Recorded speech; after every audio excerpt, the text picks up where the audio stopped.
Hi guys, welcome back to Windsome Cottage Garden. My name is Hannah and I'm so glad that you decided to join me today. We are still at the cottage, as you might be able to tell. It is a glorious spring day. It's very windy. You're going to hear some wind sounds, so I'm really sorry if the audio quality is not as good as it could be. But it is about 56 degrees, which for the cottage is a heat wave. Like, this is amazing. And so I am outside doing some spring cleanup again. This video is going to be a little eclectic, if you will. We're going to be going around and cutting back things that need cutting back, pulling leaves off of things, that kind of thing. So I'm probably going to start in the front of the house and work my way around. I suspect we're primarily going to be focused on the beds closest to the house itself because those are the areas that we see most frequently this time of year. So you are going to see in the background likely the front bed that we spent some time in our last video working on. We're actually in the middle of that project. We're waiting on some fencing material that we'll be able to pick up soon. So you'll have seen that video before this. So I'll link that here. But yeah, I think if you notice things kind of in the middle of where you saw it last, that's why I'm kind of filming these two simultaneously.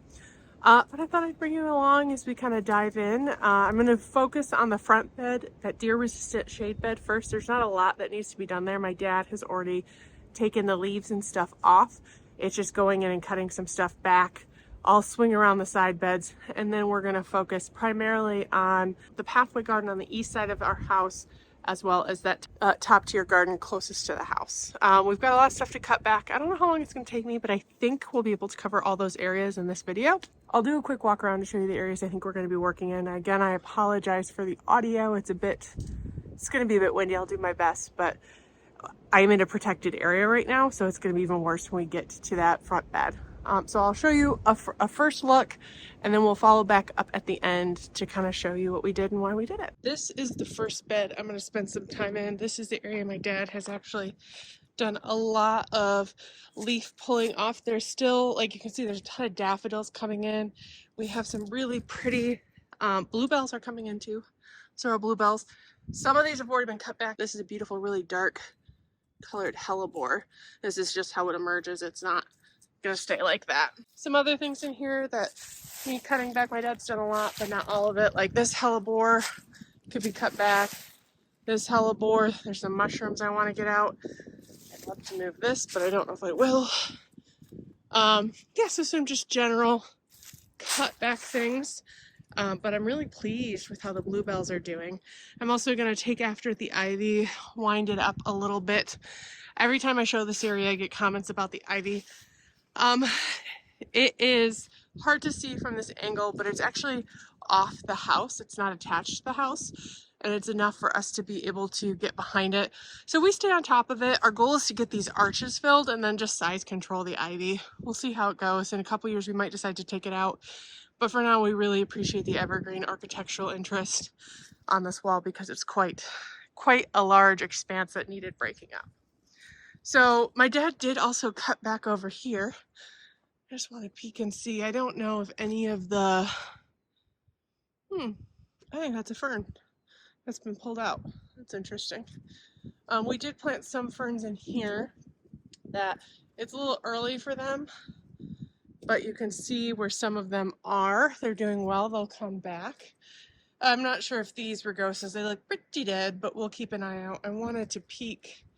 We had in here a iris that I think it was here-ish. I wanted to see. Okay, well, it's still here. Not dead.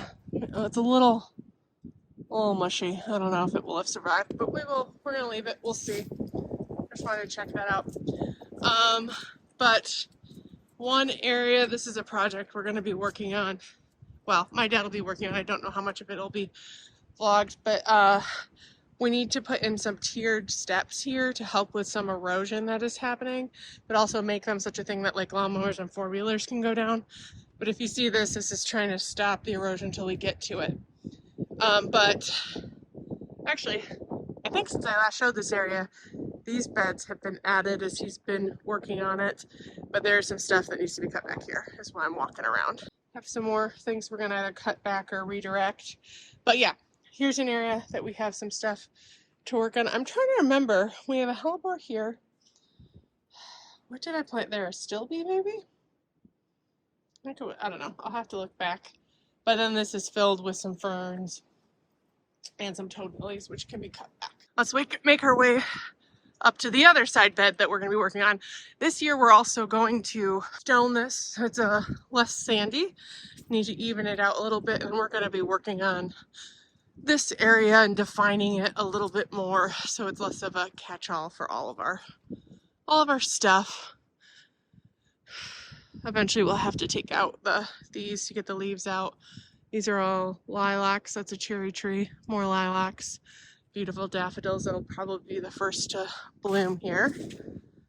But okay, let's go look over here real quick. So this is a bed that we were working on in our last video.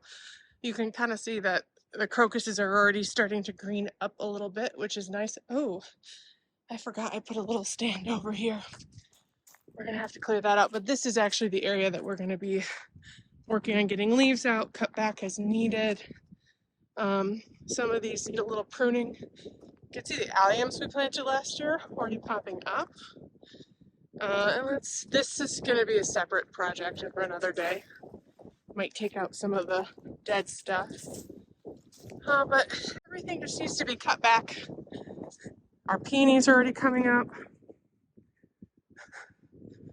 In general, I think things are doing pretty well, though a couple of these heucherellas are looking a little windblown. I'm hoping that guy comes back.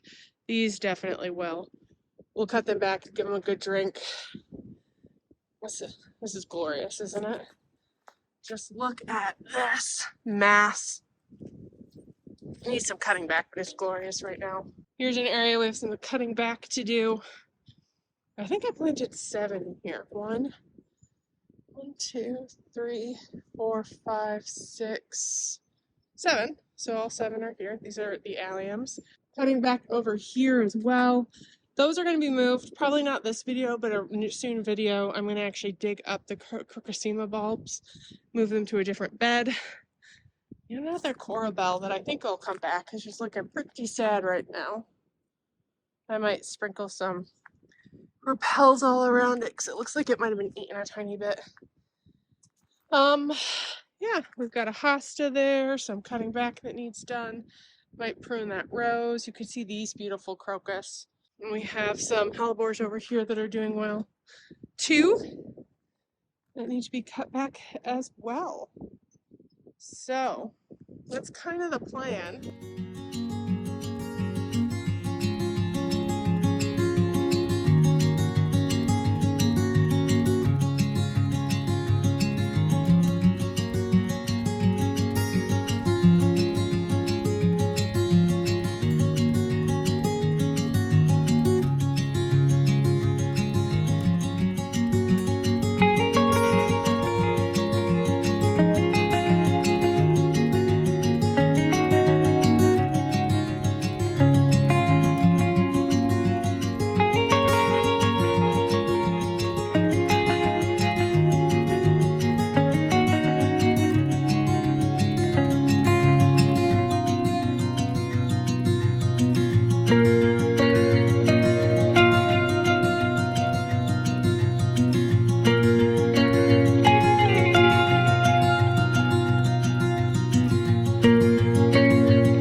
Hi guys, it is actually a new day, as you might have been able to guess. And this project took a slightly different turn than I thought it would. We ended up doing some mitigation, if you will, of the houttuynia bed. So I thought I'd give you a little closer look and explain what we did. This project is at 100% done, but it's in a good buttoning up spot and I have to return to the city. So this is what it looks like right now, but it's still really, really windy, so I'm sorry for the audio. If we just start in this houttuynia area, this whole bed is got the houttuynia under it. We want to eradicate it. It is a thug. It is a problem. We regret the day we planted it. It is pretty. If you're looking for something very invasive that you don't want anything else growing in, it might work for you. It doesn't quite work for us. So what we have done is put down this DeWalt 20-year landscape fabric. We did go around the tree and some existing plants, and we have it all up to about here because the houttuynia kind of ends here-ish. So it gives us a nice buffer. And then we're also putting mulch over it. We had rocks here, as you can see. It looked a little like this, but we ended up digging it up because the houttuynia was A, in the middle of it, and B, they had kind of sunk a little bit. So we dug them up, kept them kind of in order, and then I went through and dug a channel where I got as many of the houttuynia roots out as I could. So what my dad might do this week, or I will do in the next video, is we're going to come back along and stick these rocks back in order. Goodness, it is windy. And then we'll finish this mulching. But for now, this is enough to keep things in place. We did end up removing the laurel that was here. You can see it. It had probably about 2 years ago some severe winter damage that the entire center of the plant had kind of died. It had put on some growth, but it had like a really weird hole in the middle. And we decided, you know what? This is too much of prime real estate to have a plant that looks like that. So we dug it up. I filled the hole. And we're going to find another home for it that we don't see it as much, so it'll still give a chance to live. You'll note we did end up cutting up these to hopefully inspire this to kind of do some central growing. We were going to go put it in its new home right away, and then we noticed all the houttuynia in it. So we are going to leave it in a pot for a little bit, try and get some of that houttuynia out before we relocate it. So it was quite a project. Molly helped with chunks of it. And then you might have noticed I have a bag still of houttuynia roots. We actually black bag that and throw it away because we don't compost it or anything like that because it'll take over the compost. So I did work around the 2 clematis we have here. This is a blue meringue lilac, and that is a Japanese maple that we planted. We will eventually plant more in here, but we're probably going to wait at least 1 year, or like 2 or 3, to give it a chance to die out. And I fully expect houttuynia to pop up around the edges and potentially even grow through this fabric, and then we're just going to spot treat it. So our plan is to leave this basically mulch for a while to try and get it more controlled before we start introducing more plants into this area. Because the wind was really, really gusty yesterday as well as today, we didn't do a lot of the leaf clearing because we would pick it up and they would just blow. So I did do some cutting back, which I'll kind of walk through those areas quickly, but we focused more on that project because it was one that, even though not pleasant, we could do. I didn't get to that side of the path at all, but I did work over here. We got some of the leaves up here, some of the dead. I gave some things a haircut. Over here we cut back this beautiful hellebore, the leaves that were ratty. And then just kind of doing some cleanup. There is a heucherella that I think may have died, but we're gonna give it some time, give it a moment, just, you know, let it live. This one isn't doing super well, but that one's doing really well. The only thing I can think of is that may have had some breeze protection, but these did not. So if they live, I think what I might do next year is see if I can put a cone on them, or maybe try and get some leaf mulch down to protect it during the winter a little bit more. There were also some iris back there we cut back. The stilby we cut back. My dad took after this. It had some suckers inside that he took care of. And then we also removed some of the lower growth. Here, this is a viburnum. And it had some growth that made getting around a little difficult. And so we just decided to raise the canopy a little bit and turn it into almost like a, not quite tree, but kind of. So this is we call it the crazy viburnum because it blooms kind of all summer. Yeah, and then I didn't do a ton over here. My dad did some pruning just kind of thinning stuff out. And then I just worked on the front bed a little bit as well. It was pretty self-explanatory, though I did pop some ivy up on the arch that's there. And that's really all we got done in this stint, which was still a lot. Good start. We'll continue, especially along this bed line. It's got some leaves and whatnot we need to clear, but we're going to wait for a slightly less gusty day to do that, which springtime is pretty breezy. So I don't know exactly when that will happen, but fingers crossed it'll be soon. So thank you so much for joining us today. I hope you enjoyed it. If you liked this video, please make sure to hit that thumbs up button and subscribe so you can see this garden throughout the season, because it looks pretty empty now, but just give it a couple months and you're gonna be amazed because it won't even look like the same place. I really appreciate you joining me today, and I can't wait to see you in the next video. Bye-bye.